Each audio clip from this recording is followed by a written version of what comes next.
I'm excited.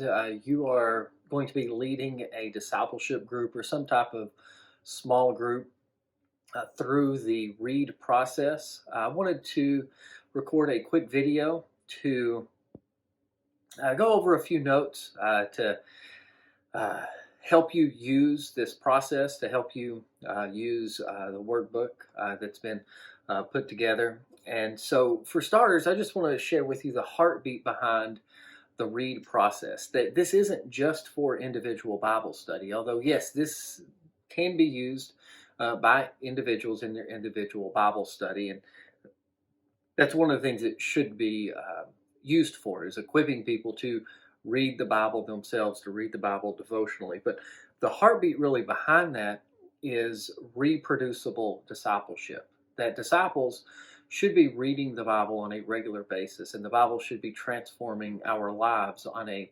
regular basis. And so this is meant to equip disciples to do that, but in a reproducible way so that they can teach others to do the same thing. Reproducing this critical spiritual discipline of reading the Bible and being transformed through God's Word. And so, um, to help you lead this group, I want to give you some notes. Um, First, in regards to teaching, when your D group meets, or whatever you may call your particular group, I call it a D group, a discipleship group. Be prepared to lead the lessons yourself. Use the videos to prepare. I even recommend having everyone in your group watch the videos before the lesson, but you should come prepared to teach and lead yourself. And You may not, be comfortable with this at first, but it will be more relational if you can teach it instead of y'all just everybody sitting around and watching me on a screen. It will help if whenever your group meets, you're leading them through it, because discipleship is very relational. It's about building that relationship to say, hey, I want you to follow me as I follow Christ, as Paul says. And so I really encourage you to teach in that way. Uh, Open each time you're together in prayer. I didn't open each video up in prayer, but that's something you should do when you gather to read and study God's Word, to grow in your ability to read God's Word. That I would recommend at least opening in prayer. You could open and close. Um, and whenever you meet, cover the lessons for a given week uh, whenever you're together. So I'm assuming most groups are going to meet once per week. And so in my outline, it's here, it's, on the first page, or it's really even before page one. I've outlined all the lessons, into weeks. It's basically 3 lessons per week, and so don't feel like it's just lesson one on week one. It takes you 17 weeks to get through this, and that's just too long. People would lose interest if they had to do this 17 weeks. So it's really about 5.5, but you'll meet for 6 weeks. The last week it's practice and trying to get you going to the next steps. Um, so each week cover those 3 lessons, and then uh, after you get through week one, the next week will always start with a practice review. So after week one, make sure people know that they should go do the practice passages that are in lesson 4. Whenever you complete week 2, make sure people know, go do the practice passages in lesson 7. People don't have to do the examples. For example, lesson 9, lesson 15. Those are examples. They can work on those beforehand if they want, but they don't have to. But hopefully this helps you understand the cadence. Meet once a week, cover the lessons as they're outlined, and you'll get through this in 6 weeks, and then be ready to start applying all this by actually reading the Bible together. Practice. I've already mentioned this, but I really, really encourage people to practice, even if they're not good at it, even if they get a little discouraged. The only way they're going to grow is to practice and do it here with you leading them, so you can help them if they are struggling, or if they're just not catching on, or don't know how to understand things in the Bible, this is a great time for them to learn. A couple of notes on the engage the text by the Spirit part of the read process. This may be the most difficult part, honestly, because this step is really about exegesis. If you're studied much on Bible study, you may have heard that word. It's basically this idea of, you want to find what is in the text. You want to pull that out of the text. You want to, get the truth to exit from the text. If it's kind of one way to think of what exegesis is, and I could even say exegete the text by the Spirit, but that's nobody would know what that means. It's not catchy. So I want people to engage the text.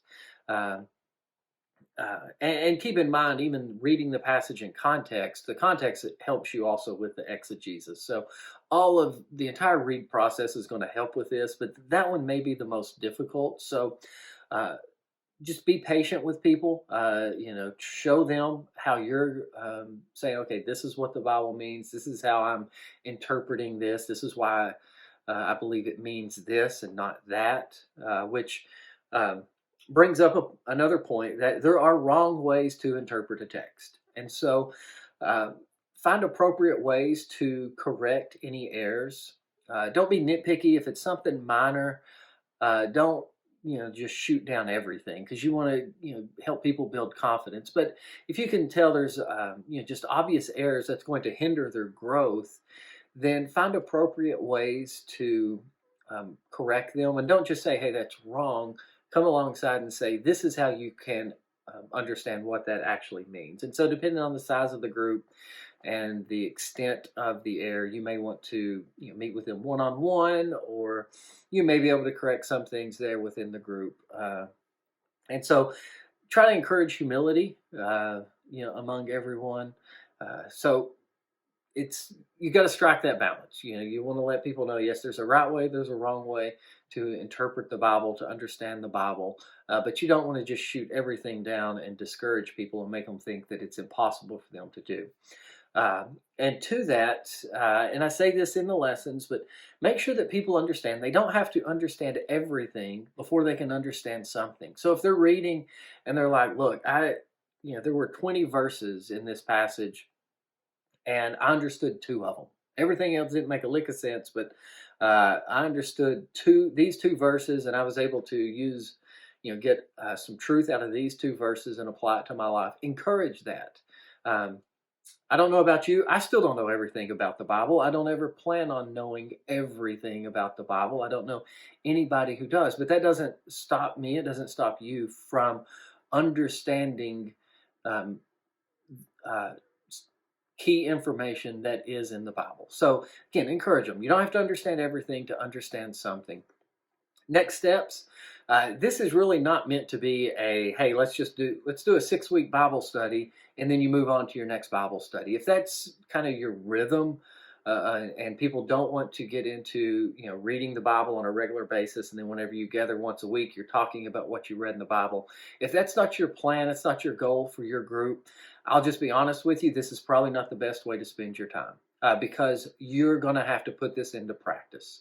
You're going to have to, get through this 6 weeks and then work through the Gospel of Mark or some other book of the Bible that would interest people, so they can start implementing and practicing the read process. You can still walk through the process with them. And then whenever you're gathering as discipleship groups, though, you're talking about what you've been reading in the Bible that week. And so you're able to really pour into each other. You're able to pour into them as you're reading the Bible together and really make disciples. So again, that gets back to what the heartbeat of this is. So the heartbeat of this isn't a, hey, here's a good 6-week study we can go do. No, this is really, we want to learn how to read, understand, and apply the Bible. This gets us started, and then we're actually going to jump in and start reading the Bible. Now, with that said, as of January 2021, a follow-on to the Getting Started series is being planned. I have some of that written, and the follow-on is going to cover additional topics such as literary types in the Bible, like poetry and prophets. We didn't cover that in getting started. There's two additional ask questions. We're going to talk about the importance of biblical theological context. So there's still other important skills that need to be developed and discussed when it comes to reading the Bible, things that a disciple needs to know. But I don't want to overwhelm people with everything all at once. So this is just getting started. So if you want to keep doing this, the idea would be you work through the the initial getting started series for 6 weeks. You go through the Gospel of Mark for 6 to 8 weeks. And then by that time, the follow on would be ready. And it's probably going to be about 4 or 5 weeks. You can work through that. And then you could go through any book of the Bible you want. You could go through some of the Psalms. You could go through some of the prophets. You could go Genesis. I mean, you can. There's all kinds of different ways you could go from there. And then again, after about you do that for 2 years. You meet on a regular basis, and the people you are discipling should be ready to disciple other people, and they can use the read process. They can get their group together, and they start with the Getting Started series. And okay, this is how we're going to read the Bible, and so there you have more disciples being made, and then they go through this for 2 to 3 years, and then more disciples can be made. So that's really the heartbeat for this process. And feel free to reach out to me.